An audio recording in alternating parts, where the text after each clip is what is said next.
Thank you so much, worship team. Beautiful, beautiful day. My name is Mark. I have the privilege of being lead pastor here at New Collective Church. So grateful and honored that you would take time out of your busy summer schedule to be here with us today. I know summers are crazy, and many of our people are traveling all over the place every single week. But I'm so glad that we're here today. Hey, I have been in this series over the course of these past few weeks that I've been calling Holy Competitiveness. Holy Competitiveness, which is, by my own confession, a really, really weird and strange phrase, honestly. Because we often do not combine the word holy, set apart, sanctified, and distinct with a word like competitiveness. And in fact, many of us think to ourselves, I'm not even sure if competitiveness has a place in the life of a quote-unquote Christian, in the life of a Jesus follower. And I think part of the reason is because of how poorly we have handled being competitive. And all throughout this series, these are a couple of verses that I've returned to. Week after week, I'm going to go back to today. Right, in Philippians chapter 2 is what the Apostle Paul writes to us. In light of the good news of Jesus, this is what he wants for the church to be about.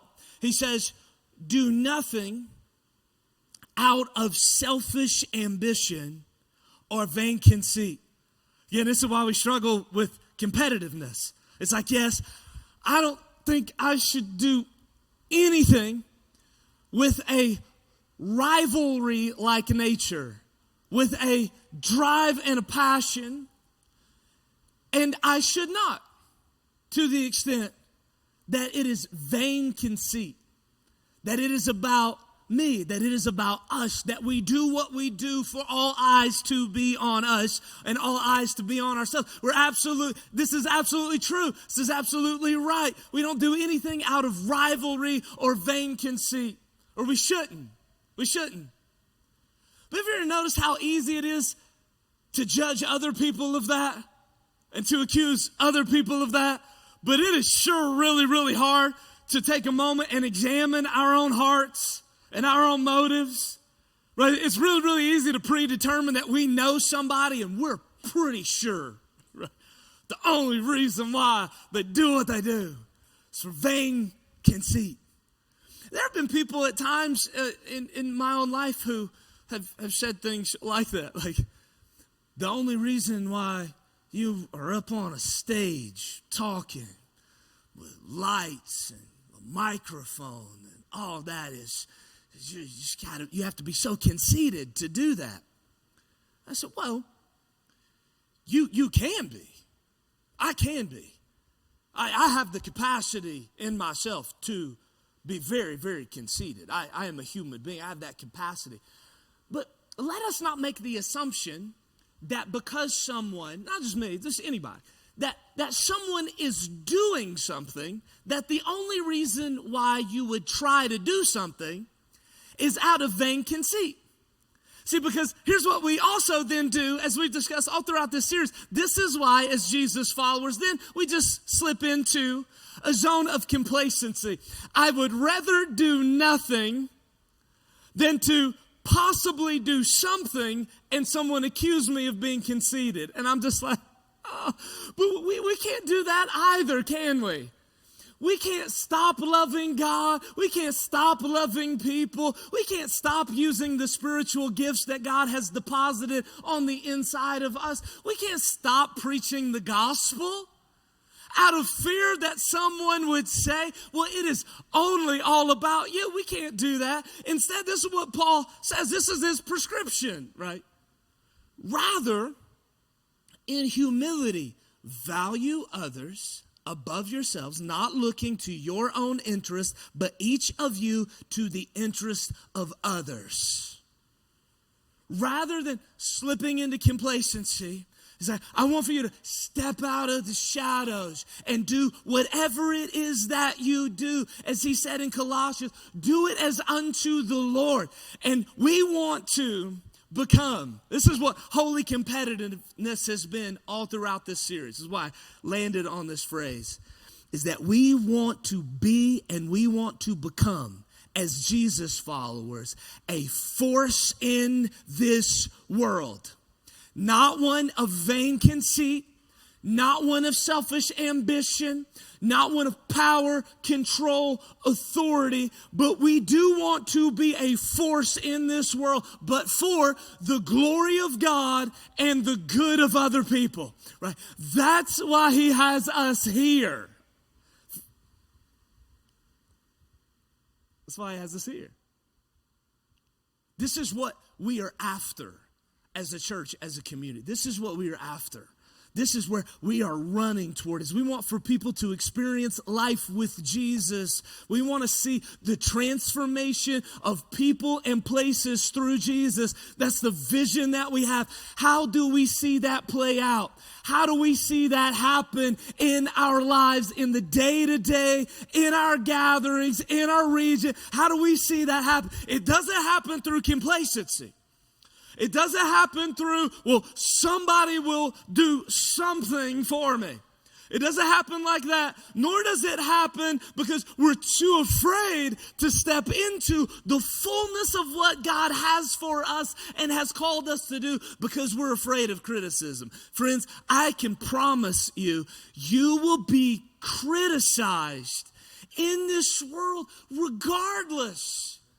Do nothing and be criticized, or do something and be criticized. But for God's sake, let's be a force that stands for something and does something with our lives because we have a brief moment.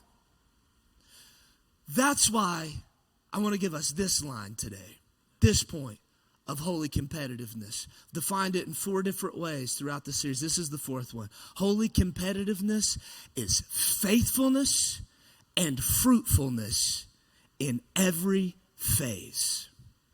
In each phase. Faithfulness and fruitfulness in each phase. Both. Faithfulness to God, that's our heart. That's our motives. That's our intentions. That is that we live free from a life of duplicity. And that duplicity is that my heart is one thing, but my exterior is another. Free from duplicity. This is faithfulness in each phase of life and fruitfulness. That there is something being produced out of us. That there is the fruit of the Spirit, His love, peace, patience, kindness, goodness, gentleness, faithfulness, self-control. This is produced out of us. There's fruitfulness.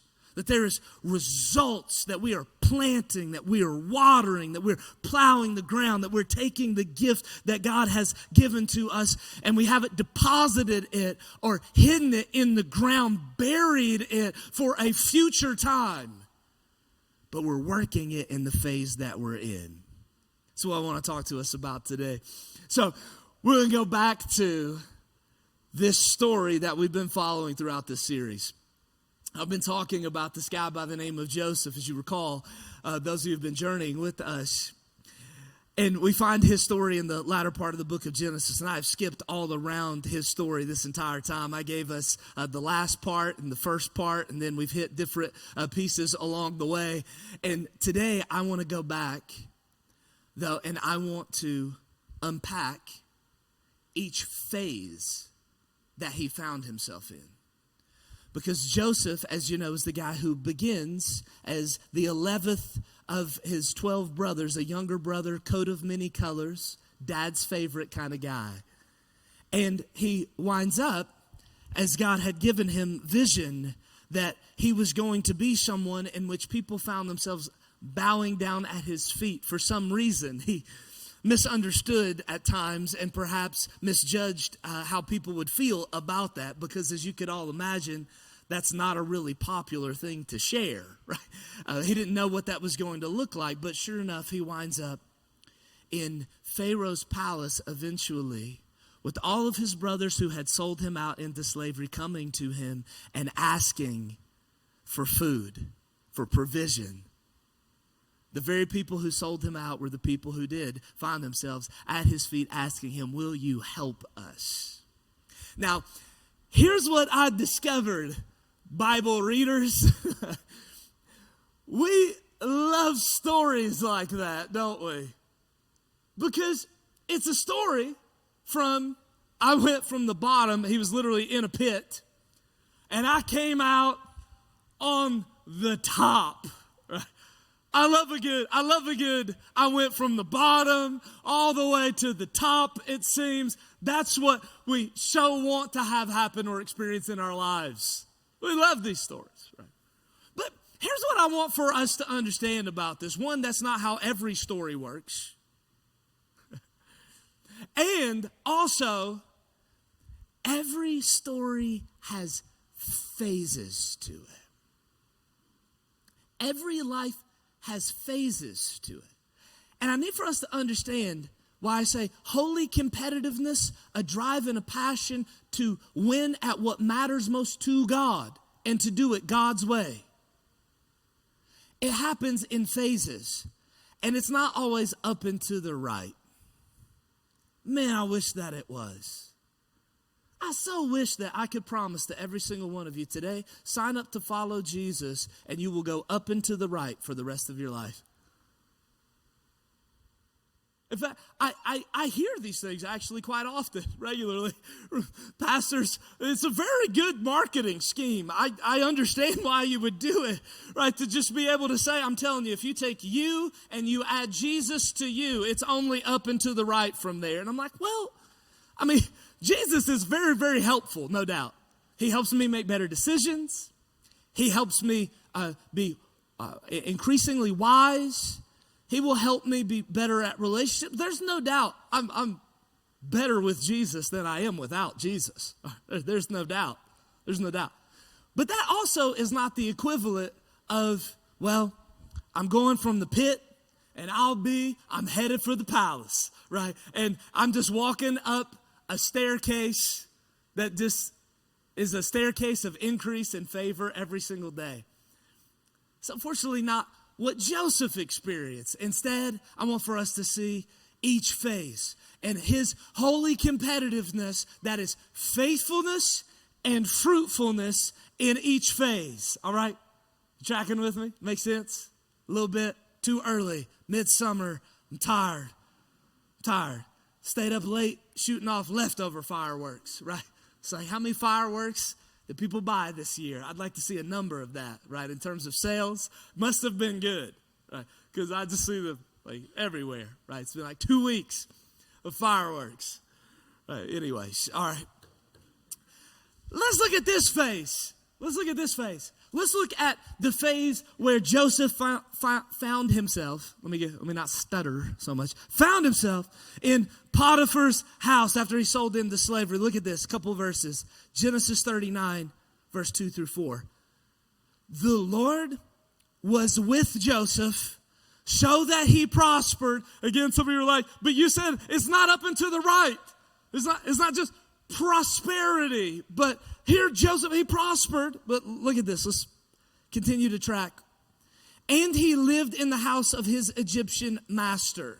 Now, how does he prosper and he's in an incredibly awful, unfair situation where he was a son in his father's house and now he is a slave in Potiphar's house? That doesn't seem like prospering, but here's what this means. When his master saw that the Lord was with him and that the Lord gave him success in everything he did, Joseph found favor in his eyes and became his attendant. Potiphar put him in charge of his household, and he entrusted to his care everything he owned. Now, I particularly want to identify something that I think is strategically important at the latter part of verse 3. Which is that the Lord gave him success. God gave him success in everything he did. That's just really important, right? Because Joseph doesn't elevate and have more responsibility and more stewardship just because God gave him more responsibility and more stewardship.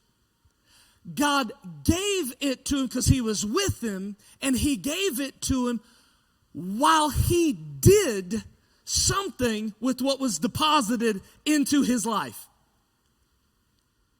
Make sense? I don't want for you to miss the importance of recognizing, God, you are so faithful to me in every phase of my life. Even if I'm in unfair circumstances, God is with me. That's Joseph's posture. God is with me no matter what. No matter who is against me, God is with me.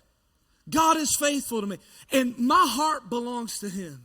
I'm going to be faithful to God. I'm going to keep praying. I'm going to keep seeking the Lord. I'm going to keep pouring out all that I'm experiencing before him, my mourning, my pain, my frustration. But I am not going to also stop doing something with what God has placed on the inside of me.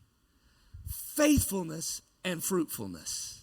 Look at the next phase. Remember, he goes to Potiphar's house. Then, as we looked at a couple weeks ago, Potiphar's wife wrongfully accused him of coming on to her, which was a setup.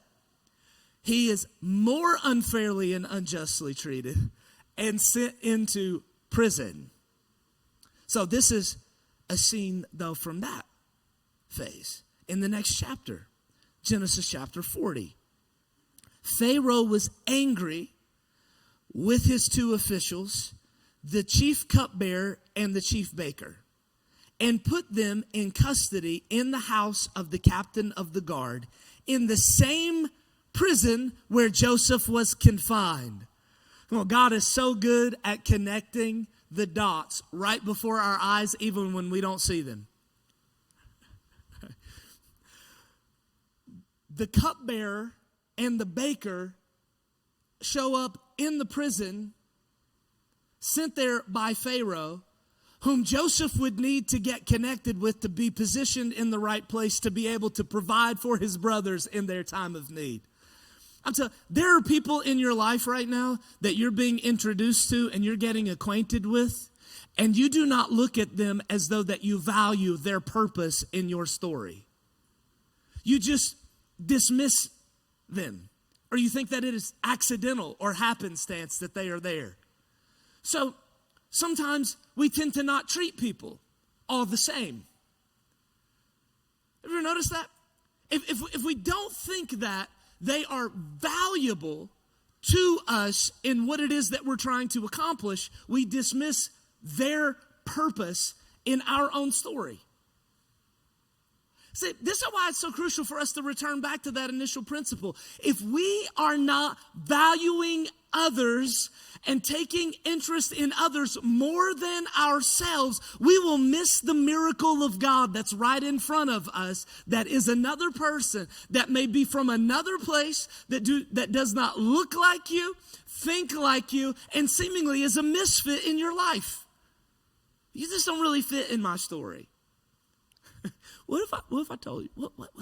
What if I told you that God has a bigger picture than just you?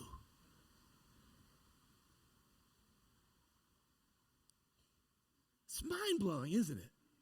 I know, because sorry, I'm sarcastic. Okay, it's a communication mechanism. Not everybody digs it. All right, some people think I'm a jerk when I do that.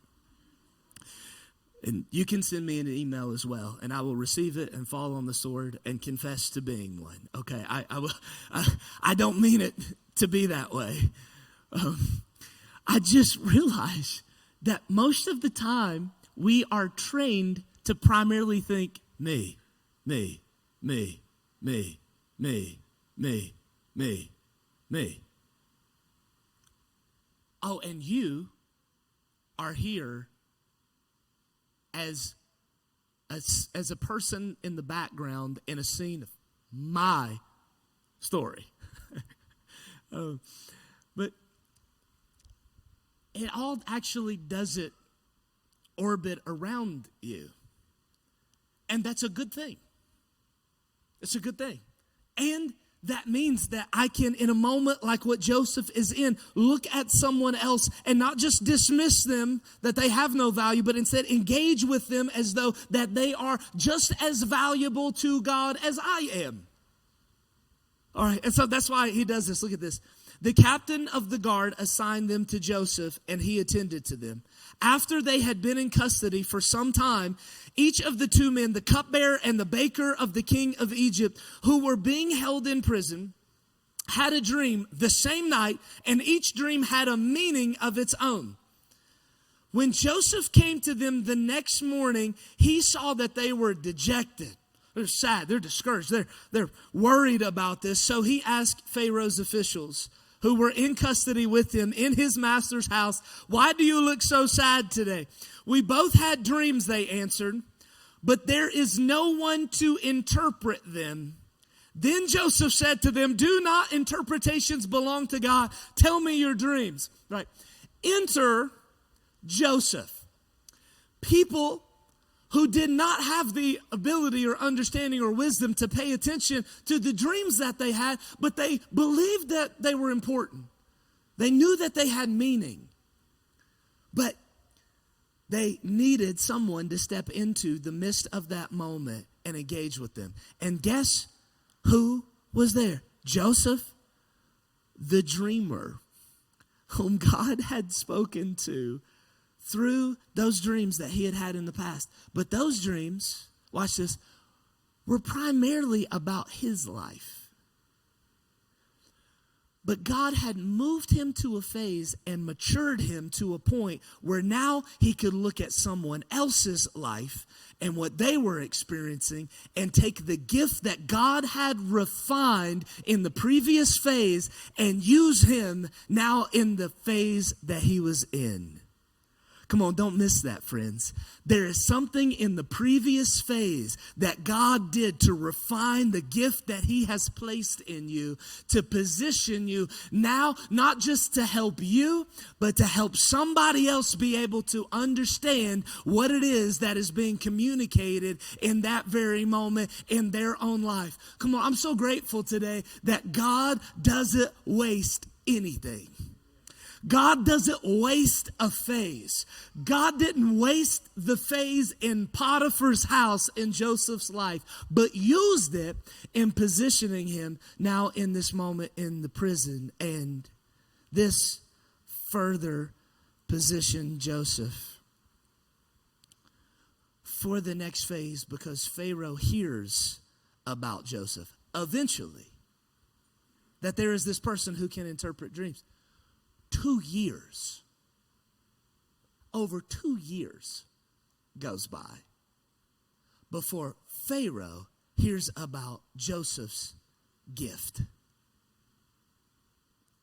It's just really helpful for me to understand sometimes when I feel like maybe I do one thing, and then since I did the one thing, since if you're faithful in one phase, sometimes you can start to expect, I was faithful and fruitful in that phase, so I got to get to the next phase really, really, really quickly, right? Like we have this thought like, God, I'm ready to level up, right?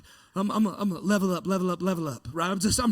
I'm ready to level up. It's just like that. As fast as I can put together the Instagram reel, I'm ready to level up. I'm going to, but that's not always the speed that things work in, that things happen in. And instead, he spends a little bit longer, and then eventually he finds himself in Pharaoh's palace. And this is what it says in Genesis 41. Here's the place that Joseph rises to. It says, so Pharaoh asked them, can we find anyone like this man? One in whom is the Spirit of God. Man, that is a great defining distinction to make about someone, isn't it? Can I find anybody else like this? This should be, again, our aspiration. If we have a drive and a passion to get to any particular place, it should be this one. That the boss of our company or the manager that we have Or if you are the boss of your company, that your employees say this about you, right? It works either way. It's coming to you and saying, can we find anybody else like this person, like this man, like this woman? Can we find anybody else like this? Pharaoh was like, I don't know anybody else like Joseph. I don't know anybody else like him. And watch this. It wasn't because he was the most gifted. It was because he was filled with something that was different. He's built different. He's wired different. He's not normal. He's not like everybody else. And the distinguishing factor is the Spirit of God is with him. He's filled, the Holy Spirit of God is resting on this man's life, and it is notable. Friends, what if the larger world, larger culture actually started saying about Jesus followers that we are known by our love for one another? Because that's what Jesus actually said we would be known for. We'd be known by our love for one another. What if people started actually saying of us, I can tell there's something unique and different about you. What is it? It's like you've been with Jesus. Which there's no faking, by the way. There's just no fake. I've tried to fake it before. I've tried to get to moments and just fake it and be more sanctified and spiritual than I actually am in the moment. Where I just this is not really what's happening on the inside of my heart right now. You know, I'm not as happy for you as I'd like to be. Or I'm really a lot more angry and frustrated than I appear to be. Or there's something to be said in moments like that as well. Perhaps, you know, it's also okay to not say everything that we feel on the inside, okay? We're not ever prompted to be so genuine that we're like, I just got to be real. So this is what's in my head right now about you. So I'd rather tell you than fake it. All right, it's like, now, like somewhere in between, pray in private about the issue in your heart, right, that you hate them. You don't have to tell them. All right? You don't. All right.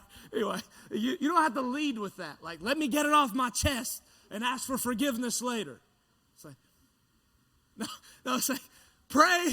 Ask God, help me. I don't want to feel this way. I don't want to be like this. Let me go and seek reconciliation instead of just leading with, you have no idea how much I hate you.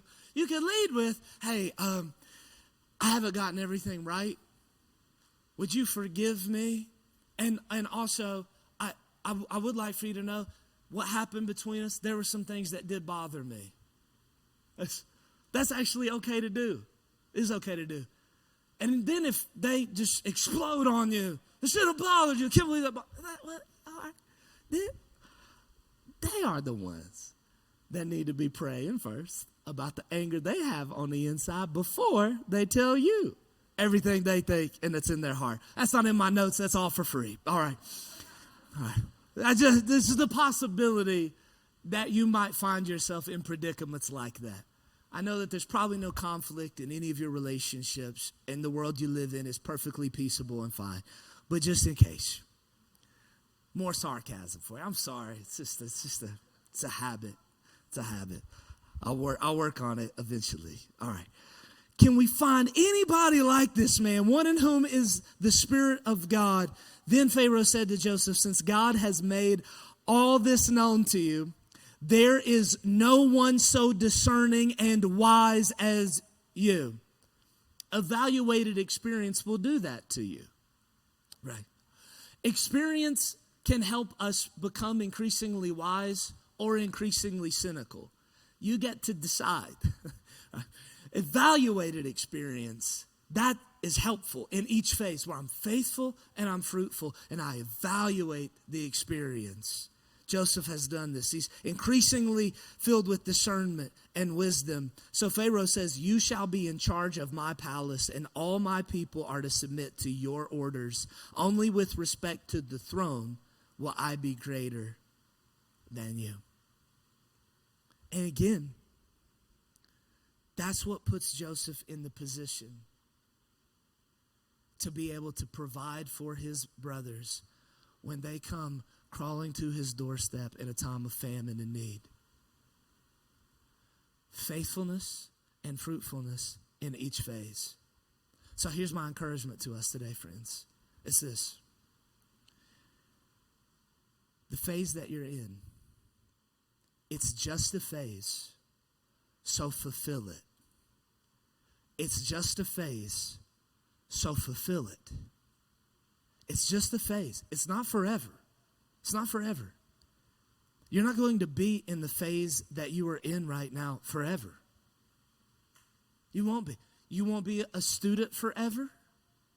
You won't be in the exact same working environment situation, likely forever. Your kids won't be toddlers forever. They won't be teenagers forever either. You won't always have kids in your house forever. There's so many different things. I need for us to understand in each phase, don't miss it. Don't miss it. Fulfill it. Fulfill your purpose in it. I can complain about it. I can get bitter about it. I can lash out and share my frustrations with people about it.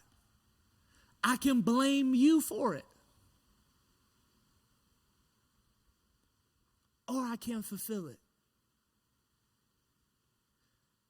But I can't spend all of the phase not being faithful to God and not being fruitful for God and for the good of others and fulfill why I am in the phase that I'm in.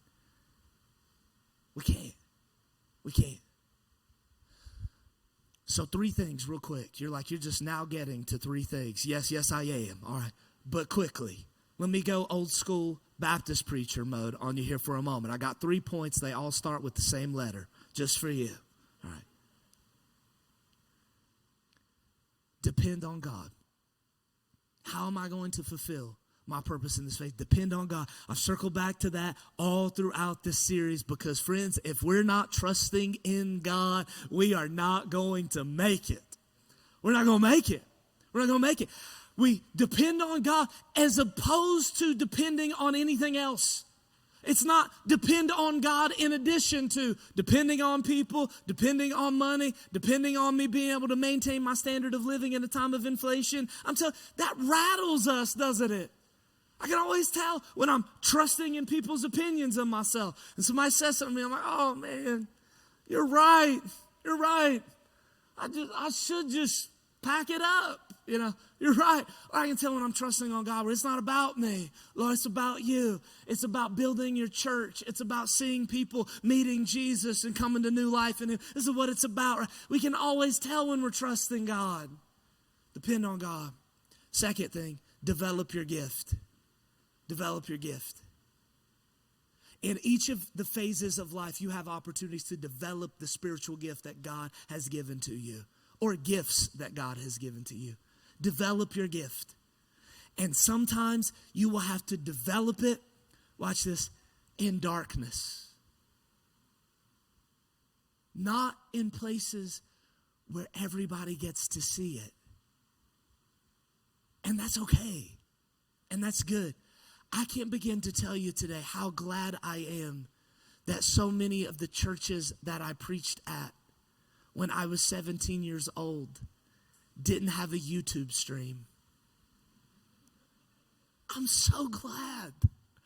I'm so glad. There have been days where I've actually paused and thanked God. God, thank you that nobody else heard me say that. And I didn't become disqualified from ministry right away as a 17-year-old standing on top of a roof outside just yelling, preaching. I did that. That was fun. It was actually pretty awesome, right? But I'm glad, though, that at times that everybody didn't see that.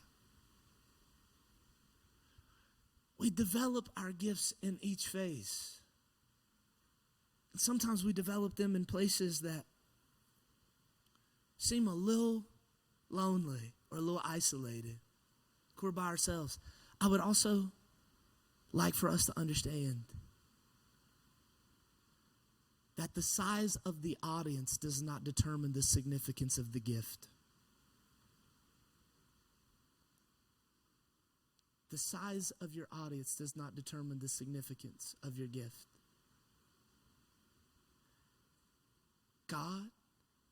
When God is our primary audience, that our eyes are fixed on Jesus, every time we use the gifts that God has given to us to love God and love our neighbors as ourselves, it's a good day. Develop your gift. Your gift was given to you for such a time as this. What's on the inside of you was given to you for such a time as this, for the phase that you find yourself right now. Don't let the circumstance deter you from using the gift. And here's the last thing. Deliver results.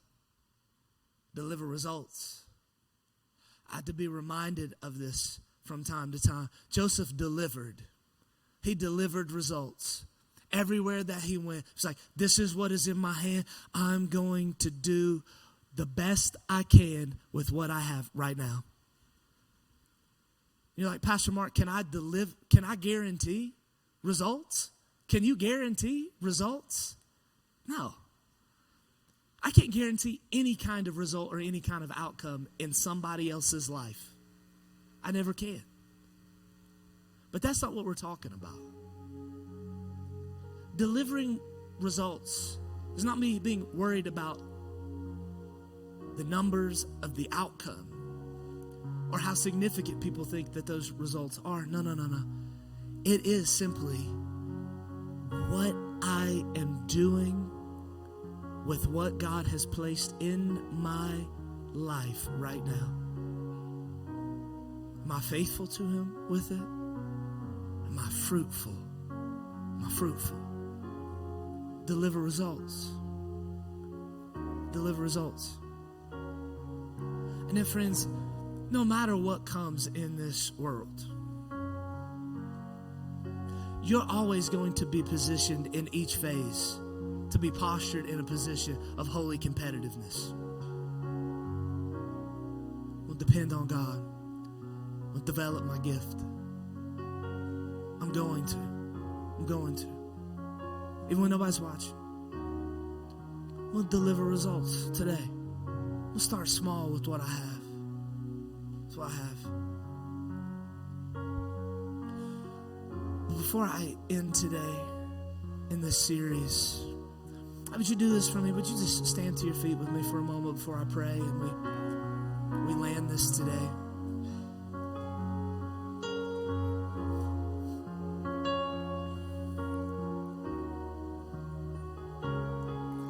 I want to talk to some people for a moment, though, who maybe all throughout this series, when I've been talking about holy competitiveness, that you have just thought to yourself,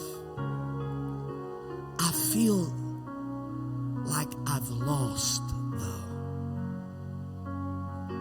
I feel like I'm losing.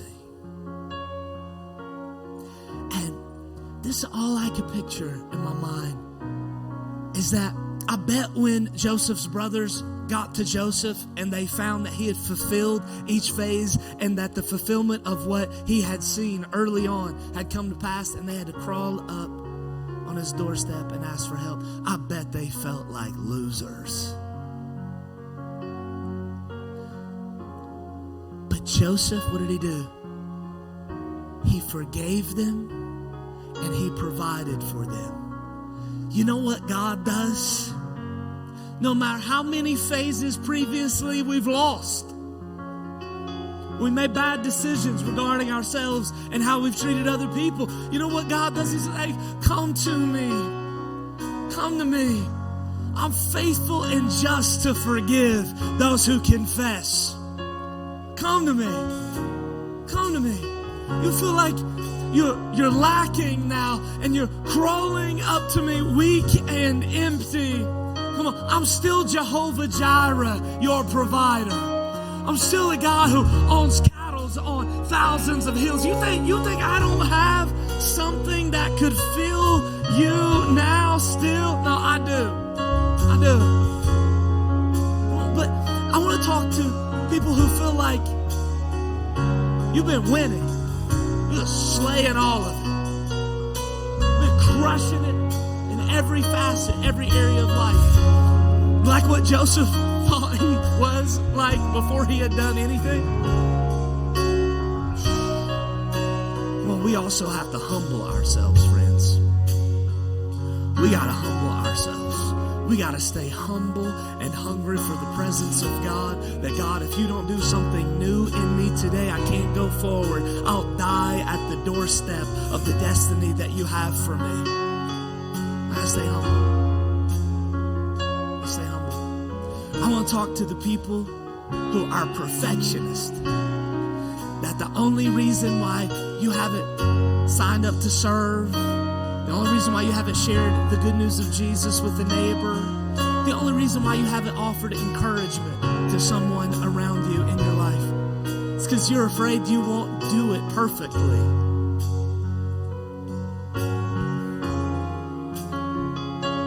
It's better to try to do the right thing than to never do anything.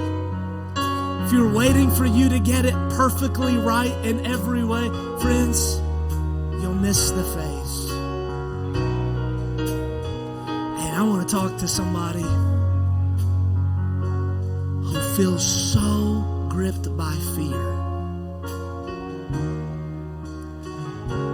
that you feel like you can't be a force for good, for the glory of God and the good of other people. You're so gripped by fear, you feel like you can't be faithful, you can't be fruitful. But I want to remind somebody today that why Joseph was so prosperous in every moment wasn't because of the size of his gift, the family that he came from, come on, the perfection that he brought to the table. It wasn't primarily because of any of that. What was it about it? It was because God was with him. That God was undoubtedly, unquestionably with him. You could see it in his countenance. You could hear it in his voice. It was felt by the prayers that he prayed, by the songs that he sang, by the zeal that he had, by the passion that he brought to work, to home, to wherever that he went. That is the defining factor, friends.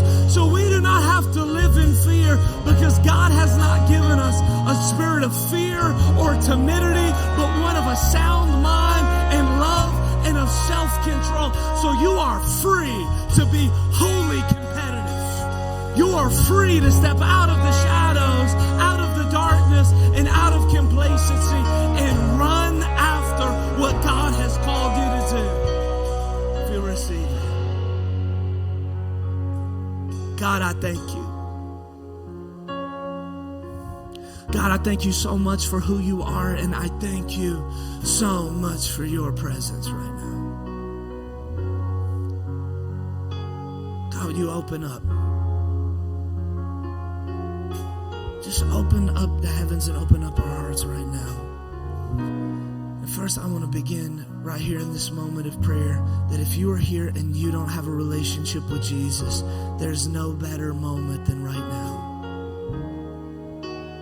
God is ready to forgive you, transform you, and make you new.